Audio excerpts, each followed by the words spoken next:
ఎక్కడ పోయినా కానీ ఎట్టి పరిస్థితి ఉన్నా చంపాలని ప్లానింగ్ సార్.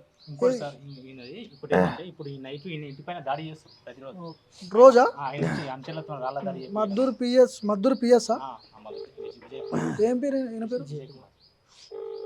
ఎస్ఐ కదా.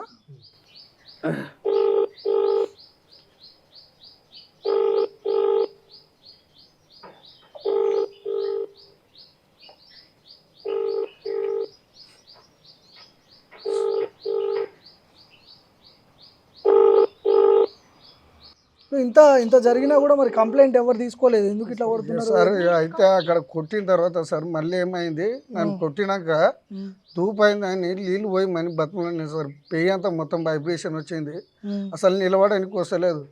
కాలు మొక్తా సార్, దూపైంది, నీళ్ళు పోయండి సార్ కొన్ని అంటే నీళ్ళు పోయాం, యాది పోయాం, తర్వాత చెప్తా నీ గురించి అని చెప్పి. అయితే 10-15 నిమిషాలు అయిన తర్వాత సార్ ఆ ఎస్ఐ వచ్చి ఇట్లా చేతి పట్టుకుని ఇట్లా చూస్తున్నాడు సార్. దేనికి పల్స్ ఉందా లేదా? లేదు, ఉండడా చచ్చిపోయిండు అని. ఓకే, అంతగానో మీరు అసలు కోమలకి వెళ్ళిపోయినా సార్. అసలు నాకు ఏమి జరిగిందో తెలియదు అక్కడ. ఓకే, 12 గంటలకు తీసుకెళ్ళి నైట్ 10 o'clock. ఇప్పుడు ఇందులో ఈ వీడియోలో ఉన్నది మీరేనా? మేమే సార్ అక్కడ ఉన్నది.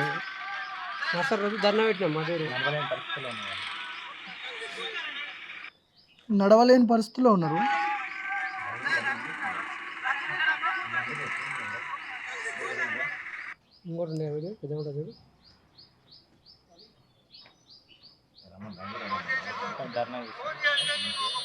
ఓకే, మీరు స్ట్రైక్ చేసినట్టు కొంచెం. ఇప్పుడు ఇది మీరు హ్యూమన్ రైట్స్కి ఏమన్నా కంప్లైంట్ చేసి ఇది అదేనా?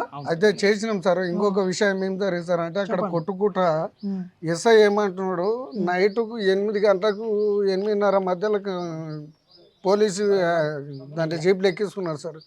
ఎక్కించుకొని ఎస్ఐ ఒక్కటే చెప్తున్నాడు సార్ నాకు, నీకు ఇంత జరిగింది, ఇప్పటికి వెళ్ళి నీవు ఎవరికి చెప్పకూడదు, నీవు ఎవరితోనో ఫోన్ మాట్లాడకూడదు, ఊళ్ళో తిరగకూడదు, ఏదైనా ఉంటే నాకే వచ్చి చెప్పాలి. నువ్వు యువన్ తిరిగినా ఇంతకన్నా ఎక్కువ అవుతుంది, నీ వెనక ఎవరు ఉన్నారో వాళ్ళకి ఇంకా డబల్ అవుతుంది.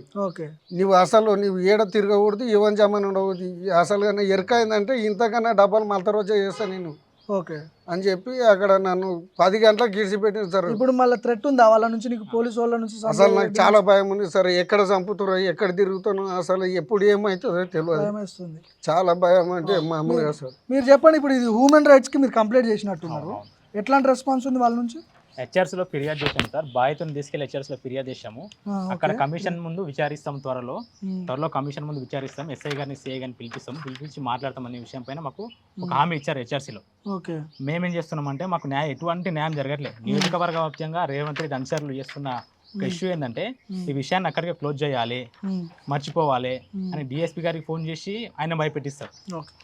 ఇదేంటిది తెలంగాణ ఓకే హాస్పిటల్లో రిపోర్ట్ దాడి జరిగిందని చెప్పి కన్ఫర్మ్ చేసి 2 days తర్వాత వాళ్ళు కొట్టిన 17 సార్, ఎంసీ వేయలేదు, 18 రోజు చూసుకున్నాం, సగం గాయాలు తగిన తర్వాత తీసుకున్నాం. ఓకే, అది ఇష్యూ. ఈ హాస్పిటల్ కూడా కన్ఫర్మ్ చేసింది, దెబ్బలు కన్ఫర్మ్ చేసింది, కొట్టిర్రు.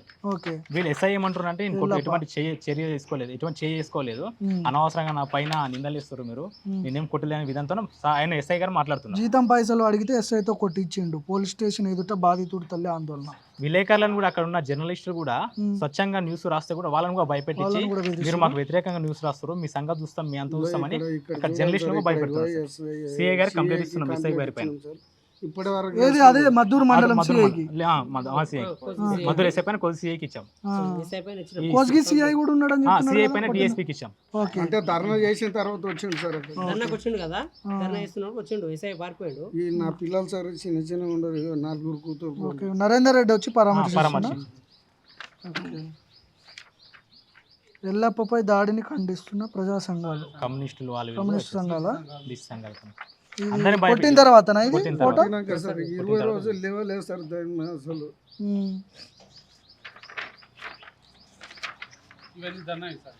ఓకే, చూసినా ఉన్నాయి అంతా. మాజీ సర్పంచ్ డైరెక్షన్ అడిగాడని చితకబాదిన పోలీసులు, నడవడని స్థితిలో అభాగ్యుడు. సో ఎల్లప్ప మీరే మొత్తానికి. సో ఏంది ఇంత జరుగుతున్నప్పుడు కూడా ఆడ పోలీస్ వ్యవస్థ ఎందుకు ఇట్లా పనిచేస్తుంది, ఎందుకు పట్టించుకో? కాంగ్రెస్ అక్కడ ఉన్న లోకల్గా ఉన్న పోలీస్ స్టేషన్ కాంగ్రెస్ పార్టీ ఆధ్వర్యంలో నడుస్తుంది సార్. ఇష్యూ చెప్పాలంటే ఎటువంటి ప్రజల నుంచి వచ్చే అభిప్రాయాలను తీసుకోకుండా రాజకీయ అక్కడ ఉన్న పొలిటికల్ లీడర్స్ కాంగ్రెస్ ఏది చెప్తే వాటిని తూచా పట్టకుండా పోలీసు వాళ్ళు అక్కడ ప్రవర్తిస్తారు. అంతేగాని పేదల పక్షాన అక్కడ ఉన్న బీద వాళ్ళ పక్షాన నిలబడి వీళ్ళకి న్యాయం చేద్దామని ఇంక దగ్గర వాళ్ళకి లేదు. సొంతంగా కాంగ్రెస్ పార్టీ ఏజెంట్ల లాగా అక్కడ ఉన్న ఎస్ఐ కానీ సిఐ కానీ వాళ్ళు మొత్తం వివరిస్తున్నారు. బాధితుడు ఇన్ని రోజులు ఇష్యూ జరుగుతున్నా కూడా ఇంతవరకు ఎటువంటి చర్య తీసుకోకపోను ఈయన పైన రివర్స్గా ఎటువంటి ఫిర్యాదు లేకుండా తీసుకుపోవడం కాకుండా ఫిర్యాదు చేసిన వ్యక్తి అక్కడ లేకున్నా కూడా 2 days తర్వాత ఈయన దగ్గర ఆమె డీటెయిల్ తీసుకొని ఈయన పైన ఎస్సీ కేసు బుక్ చేసి లోపల వేయడానికి ప్రయత్నం చేస్తున్నారు. ఇప్పుడు రివర్స్ ఇంకొకటి సార్ ఆడ బుక్ చేసిరా కేసు బుక్ చేసి ఎఫ్ఐఆర్ చేశారు, రీసెంట్ గా చేశారు, ఎస్సీ కేసు పెట్టి ఎస్సీ కేసు బుక్ చేశారు. అయితే వెంకటమ్మ అనే వ్యక్తి సార్ అక్కడ నాకు ఇష్యూ జరిగినప్పుడు అక్కడ ఆమె లేదు సార్ అక్కడ.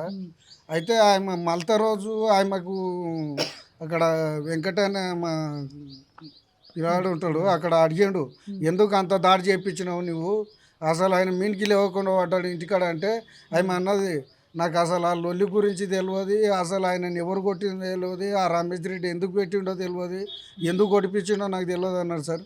అయితే 2 రోజుల తర్వాత నన్ను కొట్టిన రోజు ఎస్ఐ ఆ వెంకటమ్మ అనే వ్యక్తి ఏం పని చేస్తుంది, ఆమె భర్త పేరు ఏం పేరు, ఆమె నువ్వేమన్నావు అన్నీ నాతో మొత్తం డీటెయిల్ నా దగ్గరనే తీసుకున్నాడు సార్. మొత్తం కావాలని చెప్పి కేసు బుక్ చేసారు, ఎస్సీ కేసు అంతే కదా. మరి ఈ విషయము అక్కడ అంటే రేవంత్ రెడ్డి వరకు వెళ్ళింది అనుకోవచ్చా? రేవంత్ రెడ్డి సార్ దగ్గరికి వెళ్ళలేదు, తెలియదు. తిరుపతి రెడ్డి దగ్గరికి వెళ్ళింది. తిరుపతి రెడ్డి గారు ఫోన్ చేసి డిఎస్పీ గారికి ఫోన్ చేసి వీళ్ళ అనుచరులు చెప్పిన మాటలని ఈయన పైన ఎస్సీ కేసు బుక్ చేసింది. తిరుపతి రెడ్డి గారికి జరిగే ప్రతి విషయం తెలుసు. ఆ మండలంలో ఈ రమేష్ రెడ్డి అనే వ్యక్తి ప్రధాన అనుచరుడు తిరుపతి రెడ్డి గారికి. ఆ మండలంలో ఏం జరుగుతుంది ప్రతి అప్డేట్ ఇచ్చే వ్యక్తి ఈయన. రెగ్యులర్ గా ఫోన్ చేసి ఈయన చెప్తా ఉంటాడు. ఈ విషయం కూడా చెప్తే ఈయన పైన రివర్స్ కేసు బుక్ చేయడం కాకుండా నేను చిత్రహింసలు పెడుతున్నారు, ప్రతిరోజు నైట్ ఈయన పడుకుంటారు, ఇంటిపైన దాడి చేయడము, చిన్న పిల్లలు ఉంటారు సార్ 4, ఇంటిపైన దాడి చేయిస్తుండు, ఇంటిపైన రాళ్ళు లేపిస్తుండు, ఇంటిపైన తలుపులు దండిస్తుండు, ఈయన మానసికంగా క్షోభ పెడుతున్నా ఆ విలేజ్లలో. ఈయన కుల బహిష్కరణ చేసి గ్రామ బహిష్కరణ చేయడానికి సిద్ధమవుతుండ అక్కడ. ఈయన ప్రశ్నిస్తుండు, నాకు ఎదురు తిరుగుతుండు, నేను ఒక రెడ్డిని, నా పవర్ చూపిస్తా, మీరేంది, మీ కథ ఏంది, మీరు మా ఇంటికాడ పనిచేసి జీతగాళ్ళు పెట్టి చాకరీ చేయాలి, మీరు అందరు నా ఇంటికి వచ్చి. ఇప్పుడు కంప్లైంట్ ఇచ్చినప్పుడు పోలీస్ వాళ్ళు కంప్లైంట్ తీసుకున్నారా? మీ కంప్లైంట్ ఇప్పుడు కాళ్ళకి కూడా దెబ్బ తగిలిందని చెప్తున్నారు కదా సార్. ఇదేనా కాళ్ళు ఇల్లు మొత్తం ఏం మోసిపోయినాయి సార్, ఇవన్నీ మొత్తం ఇంతలా మోసినాయి సార్. అసలు ఏ మాత్రం నడవనికి రాలేదు సార్. అసలు అదేనా దెబ్బ?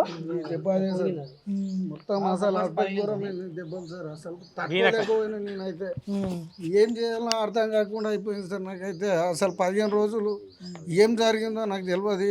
వాళ్ళు ఇప్పటికైనా ఇంకా నన్ను మాత్రం ఆ రమేష్ రెడ్డి అనే వ్యక్తి మాత్రం చంపిస్తాడు సార్ నేను ఖచ్చితంగా. నాకు ఎందుకంటే నాకు ఆయన వలన మొత్తం చాలా భయం ఉండదు, ఆయన ఎప్పుడు చంపిస్తాడో తెలియదు. ఇంత జరిపించాడు, నేను ఏం చేయను తప్పులేకంటే ఆయన నా వెనుక ఎంత కుట్ర నడిపిస్తున్నాడో. గవర్నమెంట్కి ఏం చెప్పదలుచుకున్నావు? సీఎం రేవంత్ రెడ్డికి ఏమైనా చెప్తావా? రేవంత్ రెడ్డి సార్కి ఒక్కటే నేను కోరుకుంటున్నా సార్, ఇట్లాంటి మీ కాంగ్రెస్ ప్రభుత్వం వచ్చిన తర్వాత మీ కార్యకర్తలు ఇట్లా పేద వ్యక్తుల మీద దౌర్జన్యాలు చేసి ఇట్లా లాఠీ చార్జీ చేపించడం అనేది ఇది మంచిది కాదు సార్. మీరు ఇవన్నీ జర సమర్థిస్తే మీకు పుణ్యం వస్తుంది సార్, నేను ఒకటే కోరుకుంటున్నాను. మీరు చెప్పండి ఎట్లా దీనికి పరిష్కారం ఏంది? పోలీస్ ఆఫీసర్స్ పట్టించుకోవట్లేదు, హ్యూమన్ రైట్స్ కమిషన్కి కంప్లైంట్ చేసారు, వాళ్ళది కూడా తూతూ మంత్రంగానే కనిపిస్తుంది మీరు చెప్పిన ప్రకారం. మరి ఏం చేయాలి దీన్ని ఇప్పుడు ఎట్లా? దీని ప్రకారం మాకు న్యాయం జరగాలని మీ దగ్గరకు వచ్చాం సార్. మాకు న్యాయం జరిపించండి. వీళ్ళు హ్యూమన్ రైట్స్ కమిషన్ వాళ్ళు ఒకవేళ విచారణ లేట్ అయితే త్వరలో హైకోర్టుకి వెళ్ళి ప్రైవేట్ పిటిషన్ చేసి ఎస్ఐసిఐ గారి పైన కంప్లైంట్ చేయదలుచుకున్నాము. ఇంకోటి సార్, అక్కడ అత్యధికంగా 70% బీసీలు ఉంటారు సార్. కొడంగల్ నియోజకవర్గంలో 70% బీసీలు ఉంటారు. ముఖ్యమంత్రి గారు మొదటిసారి ముఖ్యమంత్రి ఎమ్మెల్యేగా అయినప్పుడు మేము వెనుక మా ముదిరాజు కానీ అన్ని కుల సంఘాలు బీసీ సంఘాలు దగ్గరుండి ఆయనకు ఓట్లు ఏం చేసిన పాపానికి ఈరోజు మా బీసీల పైన దాడులు జరుగుతున్నాయి. అక్కడ లగచర్ల ఇష్యూ కానీ, అప్పైపల్లి భూమి విషయాలు కానీ, ఇప్పుడు ఈ విషయాలు కానీ, ఈయన ముఖ్యమంత్రి అయిన తర్వాత ప్రతిరోజు ఇష్యూలు ఎస్సీ ఎస్టీ బీసీల పైన దాడులు జరుగుతున్నాయి. ఈ రెడ్డి సామాజిక వర్గానికి సంబంధించిన వాళ్ళు దాడులు చేస్తారు. ముఖ్యమంత్రి గారికి ఈ విషయం తెలియట్లేదా? దయచేసి ముఖ్యమంత్రి గారు, మేము ఓటేస్తే ఎమ్మెల్యే గెలిచి ముఖ్యమంత్రి అయ్యారు, మా పరిస్థితిని చూడండి. రాబోయే రోజులలో మేము బీసీ వర్గాలం అంతా ఏకమైతే మీరు కనీసం ముఖ్యమంత్రి కాదు అక్కడ ఎమ్మెల్యేగా గెలివారు. దయచేసి ఎలా పని ప్రయత్నం న్యాయం చేయండి. అది సిఐని కానీ ఖచ్చితంగా సస్పెండ్ చేయాలి సార్ అని నేను ఒకటే కోరుకుంటున్నాను రేవంత్ రెడ్డి సార్. నాకు న్యాయం జరిపిస్తాడని నేను రిక్వెస్ట్ చేస్తున్నాను సార్.